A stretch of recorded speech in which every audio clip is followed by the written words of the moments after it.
자존심 강한 사람이 실은 가장 약한 사람이라는 연구 결과가 있습니다.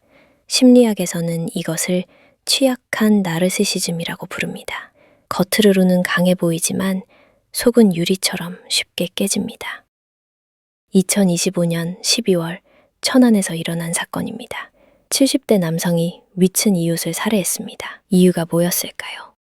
보일러 수리 소음이었습니다. 하지만 진짜 이유는 따로 있었습니다. 경찰 조사 결과 그는 이렇게 말했습니다. 내 말을 무시했다고 느꼈다고요. 소음이 문제가 아니었습니다. 무시당했다는 느낌이 살인으로 이어진 겁니다. 이런 일이 한두 건이 아닙니다. 2024년 거제 교제폭력 사건도 마찬가지였습니다. 헤어지자는 말 한마디가 살인이 되었습니다. 신림동 묻지마 범죄, 가해자는 사람들이 자신을 무시하는 것 같았다고 말했습니다.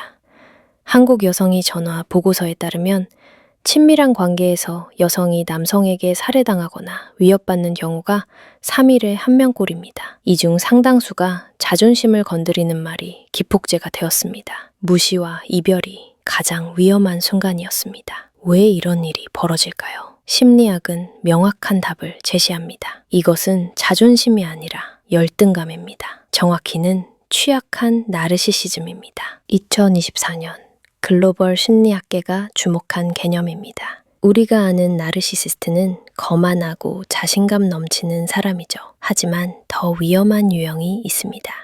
평소엔 조용하고 소심해 보이지만 속으로는 엄청난 특권의식을 가진 사람들입니다. 이들의 특징은 이겁니다. 자신은 특별한 대우를 받아야 한다고 믿습니다. 하지만 현실은 그렇지 않습니다. 그래서 항상 피해의식에 사로잡혀 있습니다. 평소엔 아무 문제가 없어 보입니다. 그런데 누군가 조언을 하거나 가벼운 농담을 던지는 순간 폭발합니다. 심리학에서는 이것을 나르시시즘적 분노라고 부릅니다. 자존심이 아니라 열등감이 폭발하는 겁니다. 한국 사회는 이런 현상이 더 심합니다. 왜일까요? 서울대병원 정신건강의학과 연구에 따르면 한국을 포함한 유교 문화권에서는 체면 문화가 강합니다. 우리는 타인의 시선에서 자신의 가치를 찾습니다. 사회적 비교가 일상입니다. 학벌, 직장, 결혼, 자녀, 성적까지 모든 것을 비교합니다. 무시를 당하면 서구권 사람들보다 뇌에서 느끼는 고통이 훨씬 큽니다. 뇌과학 연구를 보면 더 놀랍습니다. 무시당했을 때 활성화되는 뇌 부위가 있습니다. 신체적 고통을 느낄 때와 같은 부위입니다. 사회적 고통과 신체적 고통을 뇌는 구분하지 못합니다. 그렇다면 자존심은 모두 나쁜 걸까요? 아닙니다. 심리학은 자존심을 두 가지로 나눕니다. 진정한 자존심과 거만한 자존심입니다. 진정한 자존심은 자신의 노력과 성취에 대한 자긍심입니다. 이것은 자신감을 높이고 긍정적 관계를 만듭니다. 문제는 거만한 자존심입니다. 내가 최고다, 남보다 우위가 중요하다는 생각입니다. 2024년 조직행동학 저널에 실린 연구가 있습니다. 자신을 과도하게 자랑하는 사람은 타인에게 덜 유능하게 보인다는 결과입니다. 특히 주변 사람들이 같은 성과를 냈을 때 과한 자존심 표현은 부정적 평가로 이어집니다. 거여동 밀실 살인 사건을 기억하시나요? 가해자는 자기보다 못하다고 생각했던 피해자가 행복하게 사는 모습을 견딜 수 없었습니다. 자존심이 아니라 비교에서 온 열등감이었습니다. 그 열등감이 살인이 되었습니다. 한국심리학회 연구에 따르면 한국인의 51%가 낮은 자존감을 가지고 있습니다.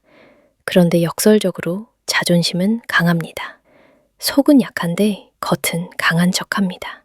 SNS가 이것을 더 악화시킵니다. 타인의 완벽해 보이는 삶과 끊임없이 비교합니다. 내 것은 부족해 보이고 남의 것은 완벽해 보입니다. 열등감은 커지고 자존심은 더 예민해집니다.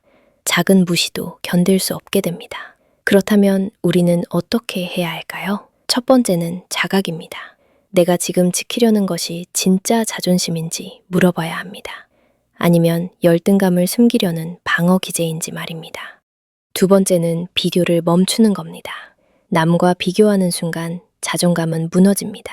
나의 성장에만 집중하세요. 어제의 나보다 나아지면 됩니다. 세 번째는 무시를 견디는 연습입니다.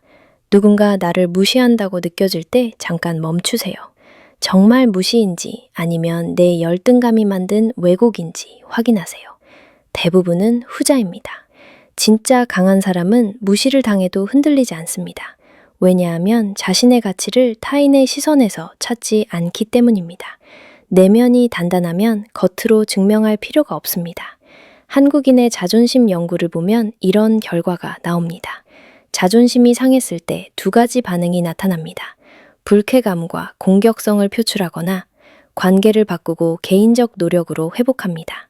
어느 쪽을 선택할지는 당신에게 달려 있습니다. 기억하세요. 자존심 센 것처럼 보이는 사람 중 상당수가 사실은 가장 약한 사람입니다. 속이 약하니까 겉을 단단하게 만드는 겁니다. 하지만 그것은 진짜 강함이 아닙니다. 진짜 강함은 내면에서 나옵니다. 타인의 말 한마디에 흔들리지 않는 중심입니다. 비교하지 않는 평온함입니다. 무시를 견딜 수 있는 여유입니다. 당신이 지키려는 것이 자존심인가요? 아니면 열등감인가요? 한번 생각해 보시기 바랍니다. 진짜 강해지고 싶다면 겉이 아니라 속을 채워야 합니다. 자존심은 내려놓아도 됩니다. 하지만 자존감은 지켜야 합니다. 그 차이를 아는 순간 당신은 이미 달라져 있을 겁니다.